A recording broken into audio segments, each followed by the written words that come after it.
Welcome to Pathways, a career podcast from the Idaho State University Career Center. I'm your host, Mark Beaver. Today we're talking with Dr. Ben Crosby, professor and chair for the Geosciences Department at Idaho State University. Starting out, Ben had a pretty blank slate for career ideas, but he had a knack for jumping in with both feet. It took a literal and figurative slap in the face for him to realize his true path towards geosciences. Please settle in and listen to our conversation with Ben Crosby. Hey Ben, how are you doing today? I'm doing quite right.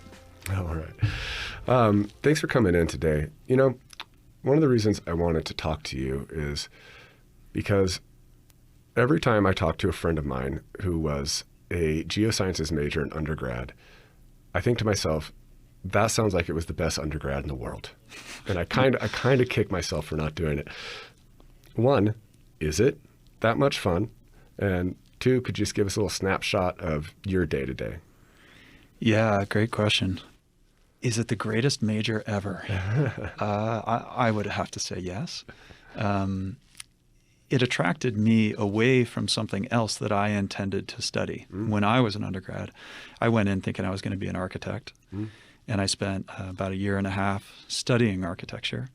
And I took one geoscience general education class to satisfy a requirement. And I said to myself, this is like breathing. It just feels natural. And that was the feeling that I had. And then from there, having gone and made a connection with a faculty member in the department and joining a research group early on in my experience pulled me into understanding why geosciences were so cool. And the biggest part of that was hearing that there were so many unsolved mysteries still present within geosciences. Interesting. So today, what does your job as a professor and chair of geosciences kind of look like on a day-to-day basis? Yeah, I think that as I've become chair, a lot more of what I do is administrative. I make sure that people get paid. I make sure that classes get scheduled. I make sure that, people are getting along with each other and that things are moving forward, both in the faculty and in the students of the department. But I would say that, I still carve out time to sit down and look at some amazing topographic data of the side of a mountain or a place that was carved out by glaciers or a place where landslides are happening and may happen again. I spend a lot of time thinking about what sculpts landscapes, and I still have to make time for that even though I have these administrative duties, because that's where the joy in my job comes from. And I do that both out of my own independent curiosity and because I'm supervising graduate and undergraduate students that are working on projects that involve the subject. And so I get to sit down and meet with them and hear about the process that they're going through as they're learning about their field area or the particular subject they're studying. And, just yesterday I was, heading out into the field to go fly some drones over a dune field at St. Anthony and to be able to essentially measure the gradual movement of dunes as the wind blows over them. Tomorrow I'm heading out to be able to go and measure movement at a landslide right near Twin Falls with a group of students. So I think that mixing the both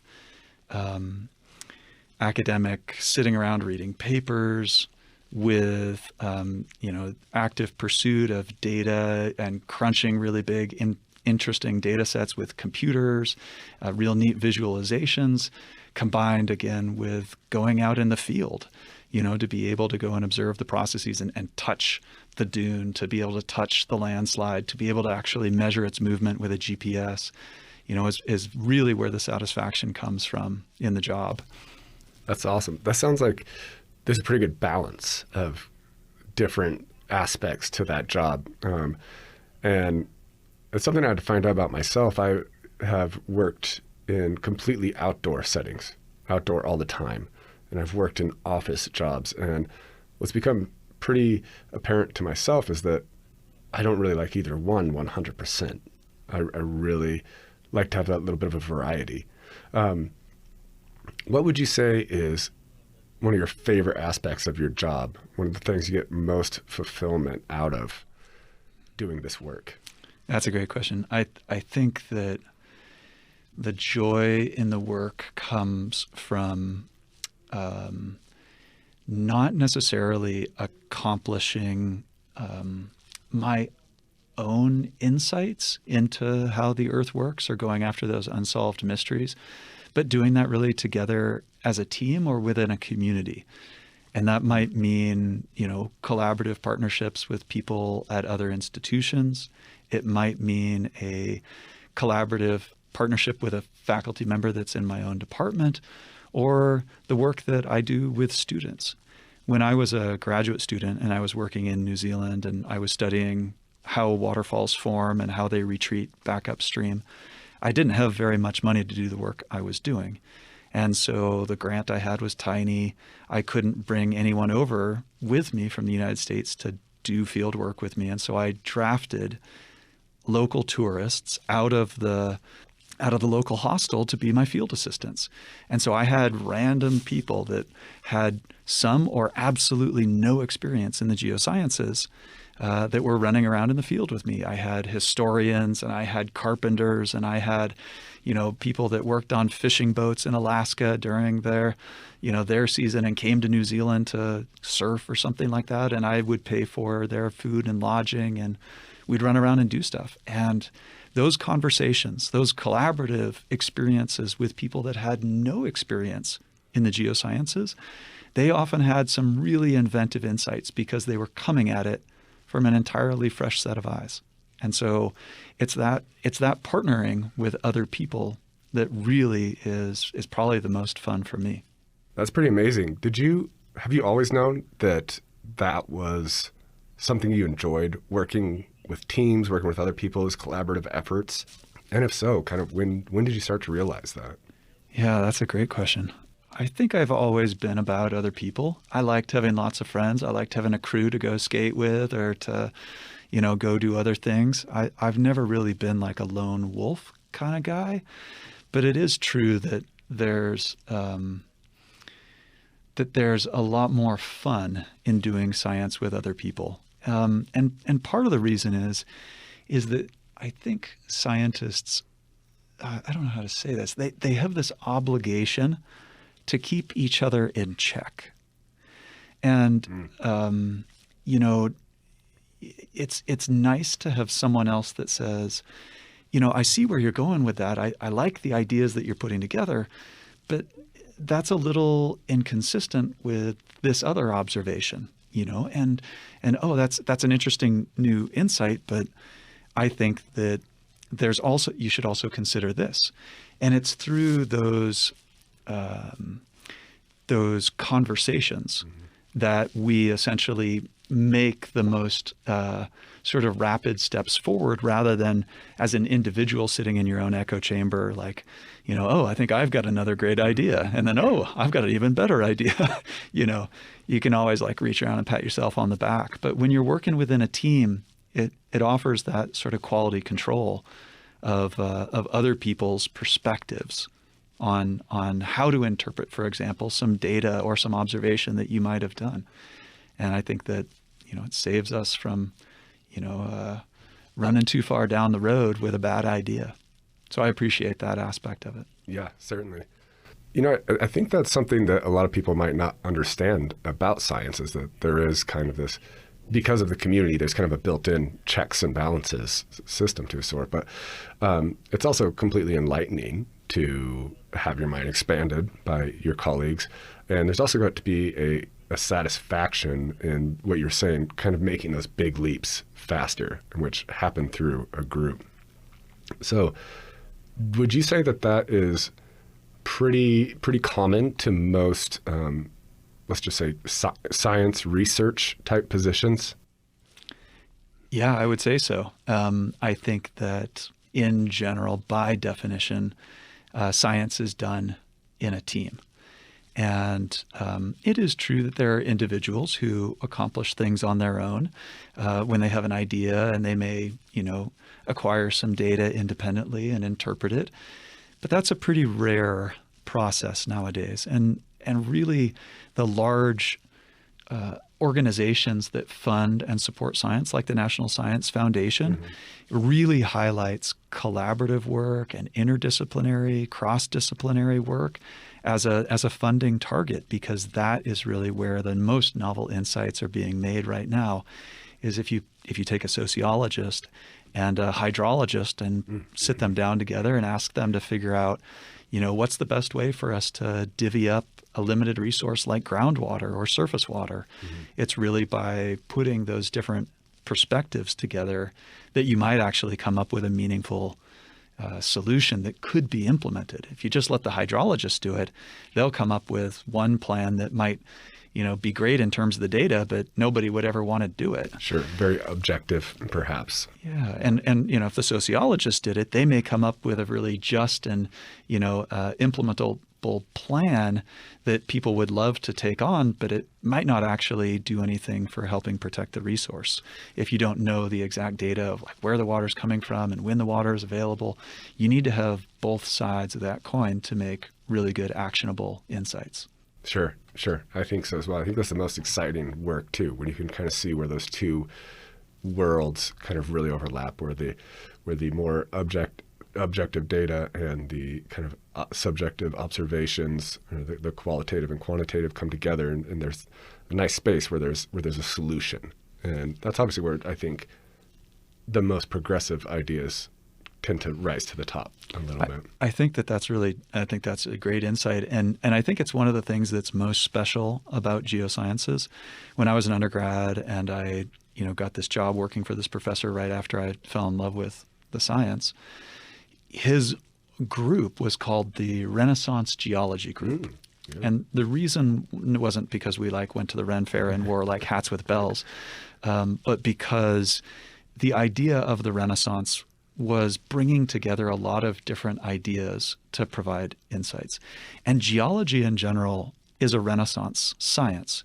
To be a good geologist, you need to be able to integrate a broad variety of different disciplinary thinking.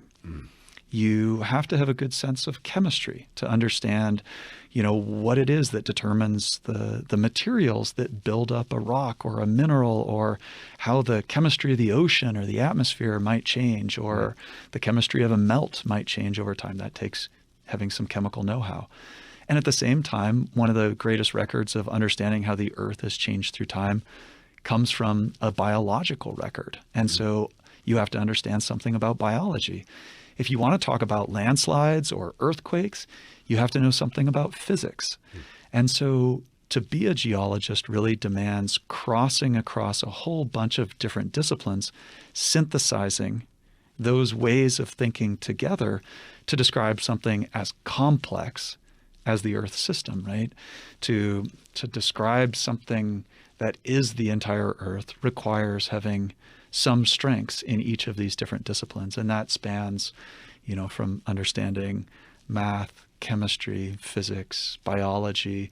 They all play a role in understanding the history of the Earth. And then crossing over to talk about something like resources, water, minerals, energy resources. Then that crosses over into understanding people and how they think and what the demands are on these sorts of systems, and being able to try to balance both a limited resource that might be, under threat of overconsumption or potentially being contaminated, and the human need to be able to utilize that resource, right? So you have to be able to balance across these different science disciplines, and then also understand the human side of it for the implications of how the Earth supports human life. If you're just joining us, we're talking with Ben Crosby, professor and chair of geosciences at Idaho State University. So, Ben, backing up just a little bit, you've already given a couple breadcrumbs of your path, but to go way back, when you were a kid, what did you want to be when you grew up? I don't know that I'm one of those people who knew.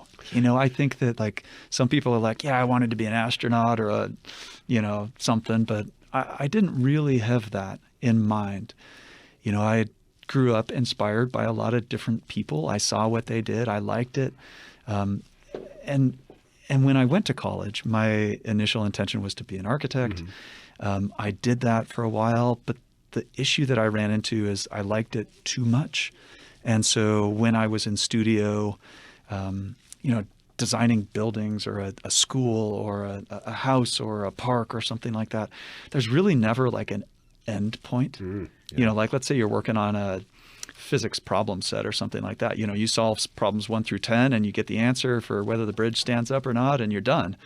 But when you're designing a house, you could always go back and say, oh, I might tweak this a little bit. I'm going to move this wall, or I might use the different material on this surface, or whatever it might be.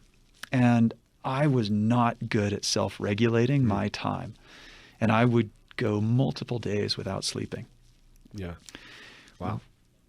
I once walked out of studio one day and was walking down the sidewalk and literally passed out from probably exhaustion or dehydration or something. Woke up rubbing my nose back and forth on the pavement, and I was like, maybe this isn't for me. And at the moment I was taking a geology class, and like I said before, it felt like breathing, right? Because it came naturally to think about those ideas. And I felt like I could self-regulate myself better within that discipline. When I ended up going back to high school and like meeting up with some of my old teachers, just for a hello, and I was like, oh yeah, now I'm a scientist. Pretty much all of them sort of wagged their head and were like, wow, I never would have guessed. It never seemed like that was the thing that you cared the most about. And I think that it really required me being slapped in the face by the sidewalk, and by starting to work in this lab, with a professor and other graduate students that were there, that there was so many things that we didn't know about how the earth worked, that inspired me that science had a lot of openness to contributions to it. My impression as a high school student was, if you want to learn chemistry, well, here's the book. Right. You read chapter 1, chapter 2, chapter 3, and that tells you exactly how chemistry works. Sure. And you flip open the book for biology and you flip it through and, okay, well, this is what a cell is, and this is what a system is, and this is what ecology is. And, well, these things are all known. Right. It's sort of like closed the loop already. Right. Here you are, test on it. The loop is closed. Exactly. Right. And the thing that excited me the most about geology was that it was so explicit that there were things about the earth that were fundamental that we had really limited understanding of. So for example, this was, a while back in like the early 90s or something like that. And, people were saying, well, we don't really understand how climate is going to change as we continue burning fossil fuels, right? Mm-hmm. And in the last 30 years, we've basically gone from not really understanding, all the deep complexities of where carbon is stored and where it comes from and how we measure it and what the consequences are for temperate environments like Pocatello, or Arctic environments, or what's the implications for the tropics. And we have gone deeper and deeper down into understanding something that was really a blank spot on the map, 30 years ago. Mm-hmm. My dad is a geologist. Oh. And when he was in college, he was learning from people who had just started to teach the idea of plate tectonics. Wow. Right? And like these fundamental ideas are just coming to light now. And the beautiful thing to me is that we have the opportunity to be able to contribute to that. And I'm not saying at all that, anybody that's thinking about being a geoscientist, sorry, we solved all the main questions, right? Like nobody knows how to predict earthquakes. Nobody knows how to predict volcanoes, right? Mm-hmm. We've got all of these things out there. Nobody knows, how we're going to, be able to have enough energy to support a growing population. All of the trace metals and the metals that go into building things like batteries or the electronics we depend on, there's not an unlimited resource of that. We need new generations to help with either discovering new resources or making use of reusing things and how to deal with, are we going to start mining our own dumps? What, there's all of these uncertainties that lie in our future ahead that earth scientists have a role to play in helping solve. That's pretty exciting. That's a pretty exciting concept right there to think about. So just to tie back, I love hearing when people say they didn't actually know what they want to be when they grew up. Because I too had that. I thought that it was maybe that I was just dense and couldn't figure it out. Maybe it was just living too in the present when I was young. And it's really reassuring to hear that many of us were just kids and growing up and figuring it out as we go along, inspired by maybe many different people, whether they're musicians, paleontologists, whatever it might be that you see around you. Also, I think it was very interesting what you were saying about a job that kind of has no end to it. I find this to be a very intriguing part of a work-life balance that many people don't really maybe think about getting into a job. They might see a job and think it seems like it's right up their alley. It aligns with them so much, with their passions, their goals, the paycheck is great, whatever it may be. And there might be something like that this job may not have an off switch at 5 o'clock or on Friday, right? And you have to know your personality a bit. If you don't have it in you to regulate, to turn it off, you can grind yourself into the dirt, right? And especially if you have other passions. I mean, I kind of feel like I pick up that you like a lot of different things. Even the fact that you kind of attached yourself with some pride to the Renaissance name. I too kind of fall in that realm. I have many different passions, and it's very important to me that my job allows time for those other passions as well. Yeah. And so it's amazing that you have found this along the way. Well, it's been essential actually for me. And I would say I've never wanted my life to just be about one thing. And I've had both opportunities to exercise that intention deliberately and less deliberately. Mm-hmm. And so, for example, I have kids. They're 19 and 21. And that, if you do the math, that means that, my first was around when I was an undergraduate student. Mm-hmm. And the balance between life and work has been there for most of my adult life, And I have always found, kids and family to be a really a wonderful, essentially check on keeping me from going too fully into that work, side of my life. I want to go home and have dinner with my family. I want to go and play on the weekend and be with my kids. And when I go out and do field work, it's amazing when my kids are able to come and join and be a part of it, and that I can, be able to go and be a part of their adventures as well because of the flexibility of an academic schedule. And so I think that there's been, for me, baked into my entire academic trajectory, this need for balancing the personal life and the professional life. And I think that it's not just, because I want to be spending time with my family, but also because it helps rejuvenate me and keep me excited about what I do. There's definitely been times when I've been a professor when I was working too hard, too many long nights, too many all-nighters, too many, worried about presentations that were going to be given, or a class that I needed to teach, or some hurdle that I needed to jump on the process of moving up toward getting tenure or becoming full professor. And those are tough, when all of a sudden you feel like your work matters more than other things in your life, and then the imbalance starts to set in. And, you get the chance to reevaluate and call that into check and try to reestablish that balance that feels more sustainable. Right.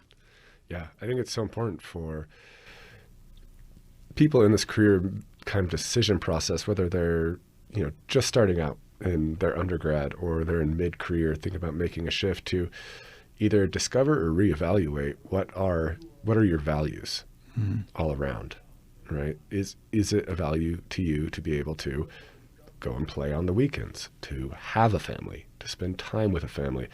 And then when they're making that adjustment, to find a career that kind of fits with those values, not try to squeeze your values around whatever career you think sounds awesome. So obviously there's many different types of jobs that you could have with a geosciences degree. And I mean, one, it'd be great to hear you just kind of talk about some of the different worlds you could work in with a geoscience degree, but also maybe a little bit of how did you decide on this route of becoming a professor? And did it have anything to do with that kind of balance of values? Yeah, it's an interesting question. It was actually one of the first conversations I had with the professor of this general education class that I took. Given that my dad is a geologist, I went to this professor and said, hey, my dad's a geologist. He does this specific thing. Can you tell me about some of the other things? Because, I love my dad and respect him, but I don't really want to do what he's doing, Certainly. And that was really where I first was introduced to this like broad complex of opportunities that you can do with an understanding of how the earth works. And I think that, that spans this spectrum from really people-oriented work. So, for example, working within an agency that manages land, like the Forest Service or the National Park Service or the Bureau of Land Management, any of these agencies, both at the federal level or state level or even at a municipal level like the city of Pocatello, there are positions there where geoscientists are making decisions day in, day out about how people interact with the land. Should I permit this mine to be able to be built? Should we allow this road to happen? If we are going to build this road, what's the best way to construct it so it doesn't create an erosion issue that ends up putting sediment into the river and harming fish or something like that, right? And so these decisions about how applied actions need to be made to manage humans' interactions with landscapes is a whole set of different careers that are out there. On the side that my dad worked on, he was an environmental consulting geologist. He's just recently retired, but he still does it because he loves it. But I always describe my dad's job as cleaning up other people's messes or helping people from creating a mess. So, a long time ago when we were building gas stations, we buried steel tanks down underground and filled them full of gas and let them sit there. And then eventually they rust and rot out. And then gasoline or diesel or whatever goes right into the groundwater, and you got to keep a check on that. And so a big part of what he did was going around to places like military bases where there were unexploded ordnances or landfills that may have had some crazy chemistry that's leaking out of them and potentially getting into the groundwater. And there's messes that are out there from our past actions that we need to deal with. And geoscientists play a large role in helping with that. There's also geoscientists that are more forward-looking. So how do we best manage our relationship with the planet in the years ahead in terms of energy resources, mineral resources, energy resources? Those sorts of things need to be done in terms of projecting out resources for us to have in the future, and how, for example, climate change might impact the flooding on rivers, and do we need to build taller bridges or bigger culverts so that we don't wash out roads when we start having more flashy or energetic rain events or floods that happen. So those are all ways that we can sort of have the way that humans interact with the landscape, the way that we clean up other people's messes, the way that we prepare our society for the future in a very applied sense. Yeah. But then there's absolutely people who work on just educating people about this. And And that happens at all different levels. When you say education, then probably the first thing that pops to mind is like a teacher in a classroom. But that is just one dimension of it, right? There's people who teach earth science in elementary, junior high, high school, college, all the way along that spectrum. That happens. Mm-hmm.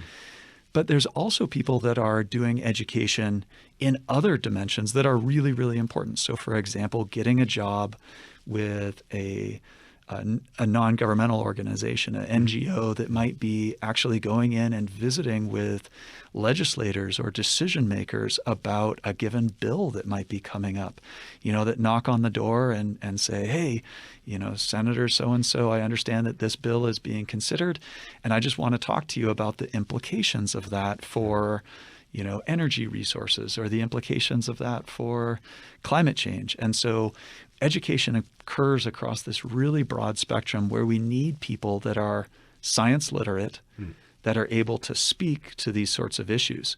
And that would be a very sort of direct education side to influence policy. But then there's an entire branch of science communication that is out there as well. People who are writers for the New York Times or Fox News or whatever organization that ultimately play the role of helping translate cutting-edge science into stories that are really valuable and influential in helping change the way people think about this planet and humans' place within it. And so I've seen students basically go all these paths, from the very applied, cleaning up other people's messes, to being a communicator, to being somebody who goes out and finds or protects Earth resources. All of these different jobs are possible.